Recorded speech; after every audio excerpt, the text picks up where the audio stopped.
Hello guys, कैसे हैं आप सब। आई होप बहुत अच्छे होंगे। और मैं एडवोकेट रेखा सिन्हा आप सबका वेलकम करती हूं अपने यूट्यूब चैनल पे। और हम जो पढ़ रहे थे वो हम हिंदू विवाह अधिनियम पढ़ रहे थे, जिसमें ऑलरेडी हम सेक्शन 21 तक कंप्लीट कर चुके हैं। और मैंने आपको पिछले अपने प्रीवियस वीडियो में बताया था कि सेक्शन 21 जो हमारा कह रहा था वो ये बता रहा था कि जो भी प्रक्रिया विवाह अधिनियम में होगी वो सिविल प्रक्रिया संहिता के अंतर्गत होगी। ठीक है। दूसरा मैंने आपको बताया था कि 21 को तीन पार्टों में डिवाइड, तीन पार्ट हैं 21 के, 21A, 21B, 21C, जो कि कब जोड़े गए, अमेंडमेंट 1976 जो विवाह अधिनियम में जो अमेंडमेंट हुआ 1976 में, उसमें जोड़े गए ये। यानी 21 का क्या, 21 का ख और 21 का ग, ये तीनों पार्ट जोड़े गए 1976 के अमेंडमेंट में। तो 21 का ए कह रहा था जिला न्याय जो अंतर्निहित शक्तियां हैं, जो कोर्ट की शक्तियां हैं ट्रांसफर करने की, वादों को वादों को आप कह सकते हैं कि उसको अर्जियों को अंतरित करने की शक्ति, यानी कि ट्रांसफर करने की जो शक्ति थी कुछ मामलों में, वो बताया गया था 19A में। 19B में बताया गया था कि इस अर्जी के अधीन निपटारा जो होगा वो कितने समय में होगा और कितनी जल्दी उसको कर देना चाहिए, उस चीज़ की बात 21B में बताई गई थी। यानी कि निपटारे की बात बताई गई थी, एक समय अवधि बताई गई थी कि इस समय अवधि के अंतर्गत वो हो जाना चाहिए। कोर्ट प्रयास करेगी कि समय अवधि के अंतर्गत हो जाए। जैसे कि इसके तहत कोई भी अर्जी फाइल होगी तो वो 6 महीने के अंतर्गत प्रयास करेगी कोर्ट हो जाए, और अगर अपील जाती है तो कोर्ट ये प्रयास करेगी कि वो 1 महीने के अंतर्गत वो डिस्पोज ऑफ हो जाए, उसका निपटारा हो जाए। ठीक है। उसके बाद 21C आपको बता रहा था दस्तावेजी साक्ष्य। उसने ये कहा था कि इसके अंदर अगर आप कोई भी डॉक्यूमेंट फाइल करते हो तो वो डॉक्यूमेंट चाहे रजिस्टर्ड हो या ना हो, स्टैंप लगी हो या ना लगी हो, उसे कोर्ट अग्रह करेगा। यानी कि उसको वो इनडिजिबल नहीं कर सकता, उसको एडमिसिबल करेगा, इनएडमिसिबल नहीं करेगा, यानी कि उसको एक्सेप्ट करेगा। ठीक है। अब बात आती है कि सेक्शन 22। तो हम सेक्शन 22 हमारा कहता है कि कार्यवाहियों का बंद कमरे में होना, उन्हें मुद्रित या प्रकाशित ना किया जाना। ठीक है। देखिए इसमें दो वर्ड है, मुद्रित और प्रकाशित। तो मुद्रित को आपको पता है प्रिंटेड बोलते हैं और प्रकाशित को बोलते हैं पब्लिकेशन। यानी कि सेक्शन 22 आपको ये कह रहा है कि कार्यवाहियों का, यानी कि कोई भी प्रोसीडिंग जो हो रही है वो बंद कमरे में होनी चाहिए और उसे मुद्रित या प्रकाशित नहीं किया जाना चाहिए, यानी कि उसको पब्लिश नहीं किया जाना चाहिए, उसे प्रिंटेड नहीं किया जाना चाहिए। देखिए पब्लिश किसी भी ग्राउंड पे आप कर सकते हैं, किसी भी प्लेटफॉर्म पे आप कर सकते हैं। जैसे मान लीजिए उसको टीवी में कर दिया, या आपने उसको न्यूज़पेपर में कर दिया, या आपने किसी चैनल पे कर दिया, तो वो नहीं करना चाहिए। उसको पब्लिश आप किसी भी तरीके से नहीं करेंगे। और दूसरा, उसको मुद्रित नहीं, यानी कि प्रिंटेड भी नहीं करेंगे। मान लीजिए किसी के केस में कोई ऑर्डर आया, कोई प्रोसीडिंग चल रही थी, उसको क्या किया, एक कागज़ पे प्रिंट आउट करा और कहीं लगा दिया, तो ऐसा भी नहीं किया जाएगा।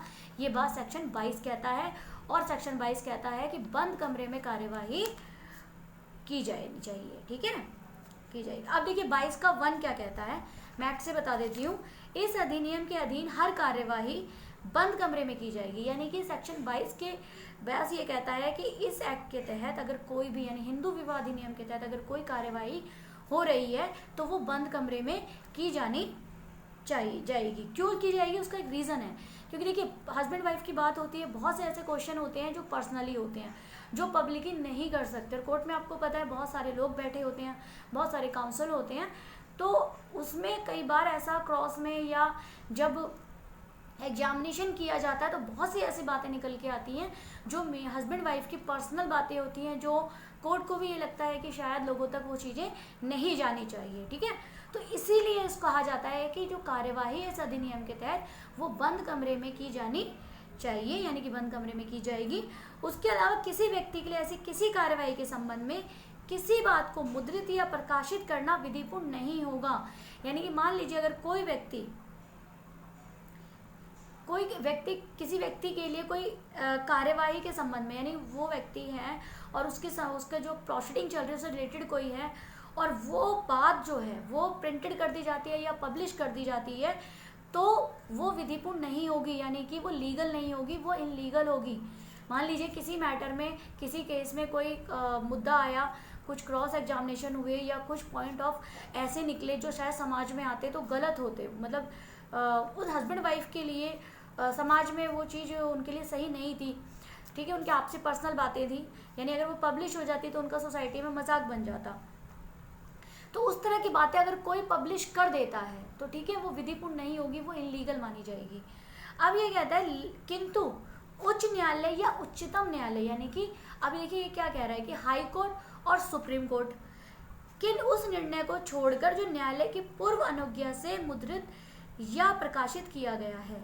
अब देखिए क्या कह रहा है, ये कह रहा है कि अगर हाई कोर्ट या सुप्रीम कोर्ट का कोई ऑर्डर है तो वो इसके अंतर्गत नहीं आएगा, उसको वो पब्लिश हो सकता है। क्यों? क्योंकि उसको कोर्ट अलाउ कर रही है, उसको हाई कोर्ट सुप्रीम कोर्ट का जो निर्णय है उसको वो अलाउ कर रहा है, इसलिए उसको प्रकाशित और मुद्रित हो सकता है। लेकिन जो डिस्ट्रिक्ट कोर्ट होते हैं, जो न्यायालय जहाँ केस चलता है, वो उन चीज़ों को प्रकाशित नहीं किया जाएगा, ठीक है, छोड़कर जो उस न्यायालय की पूर्व अनुज्ञा से प्रकाशित या मुद्रित किया गया है।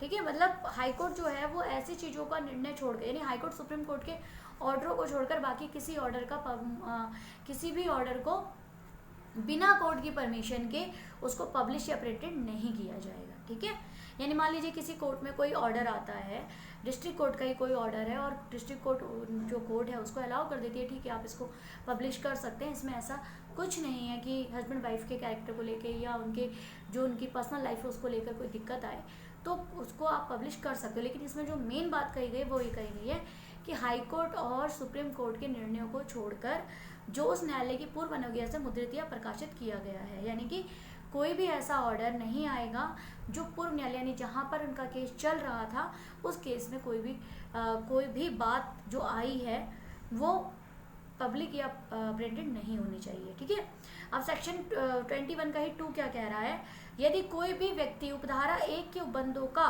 उल्लंघन में कोई भी बात मुद्रित या प्रकाशित करेगा तो वो जुर्माने से, जो कि 1000 रुपये तक हो सकता है, दंडनीय होगा। अब इन्होंने क्या कह दिया, 22 के सेक्शन 2 देखिए, 22 के सेक्शन 1 में तो उन्होंने उन्हें बता दिया कि कोई भी जो ऑर्डर होगा वो पब्लिश नहीं होगा। ठीक है, कार्यवाही जो होगी वो बंद कमरे में होगी और कोई भी बात प्रकाशित नहीं की जाएगी, कोई भी बात पब्लिश नहीं की जाएगी, ठीक है, प्रिंटेड नहीं की जाएगी। लेकिन सेक्शन 22 का सेकंड पार्ट क्या कह रहा है कि अगर वो बात जो उपधारा 1 में दी गई, यानी कि यही बातें कि हाई कोर्ट और सुप्रीम कोर्ट के ऑर्डरों को सुप्रीम कोर्ट के निर्णय को छोड़ के बाकी कोई भी बात पब्लिश या प्रिंटेड नहीं की जाएगी, तो उसका अगर कोई उल्लंघन करता है तो वो कितना 1000 रुपये जुर्माना उसको देना पड़ेगा। ठीक है, उसको तोड़ने का उसको दंड मिलेगा। दंड में क्या मिलेगा, उसको जुर्माना लगेगा, इसमें पनिशमेंट नहीं है, इसमें सिर्फ जुर्माना है। ठीक है, बंद। अब देखिए इसमें क्या कहा गया, एक केस है मैं बता देती हूँ, सुकन्या वर्सेस आर श्रीधर, 2008 का केस है, मद्रास का। बंद कमरे में संचालित वैवाहिक कार्यवाहियों को ना तो प्रकाशित किया जा सकता है और ना ही टेलीकास्ट। ठीक है, तो सेक्शन 22 आपको एक चीज़ क्लियर हो गई होगी कि ये बात कर रहा है कि कोई भी प्रोसीडिंग, यानी कि देखिए उनके आपस में बहस होती है दोनों पार्टियों की, दोनों हस्बैंड वाइफ की जो स्टेटमेंट आती है, या उसमें कब उसके अंदर कौन से गवाह बुलाए जाते हैं, कौन से गवाहों ने क्या कहा है, किस चीज़ को कहा है, एक दूसरे के पक्ष के वकीलों ने एक दूसरे पार्टियों से क्या सवाल जवाब करे हैं, उस प्रोसीडिंग को, कार्यवाही को, जो भी है उसको प्रकाशित नहीं किया जाएगा। ठीक है, क्या प्रकाशित किया जाता है, सिर्फ high court, district court, high court और जो सुप्रीम कोर्ट के जो निर्णय होते हैं उनको प्रकाशित किया जाता है। ठीक है, इनको प्रकाशित नहीं किया जाता कि किस कोर्ट का केस में क्या हुआ, कैसे हुआ। तो ये बात ये कह रहा है कि अगर इस केस में कहा गया आर सुकन्या वाले केस में कि विवाह से संबंधित अगर कोई बात हो रही है तो उसको प्रकाशित नहीं किया जाएगा। ठीक है, क्योंकि वो एकांता और स्वतंत्रता के संवैधानिक अधिकार का हनन होता है। देखिए एकांता और स्वतंत्रता ये किसमें आपको पता होगा, निजाता का ये है, निजाता का अधिकार, यानी राइट टू प्राइवेसी, आर्टिकल 21। ठीक है, निजात टू प्राइवेसी जो मतलब आपको प्राइवेसी का राइट देता है, निजात का अधिकार, तो वो किस में है, आर्टिकल 21 में है। अगर आप किसी की पर्सनल बातों को या उसकी पर्सनल जो उसके खुद का पर्सनल मैटर है उसकी कोई कार्यवाही को आप बाहर लाते हैं, वैवाहिक, देखिए ये एक चीज़ और समझिए, ये सिर्फ विवाह अधिनियम की बात हो रही है, विवाह जो हिंदू मैरिज एक्ट के तहत जो केस फाइल होंगे उसकी बात हो रही है, क्योंकि ये पति पत्नी के बीच का मामला होता है, ये उसको लेकर बात हो रही है। ठीक है, ये किसी अदर केस की बात नहीं कर रहा है, ये भी ध्यान रखिएगा आप।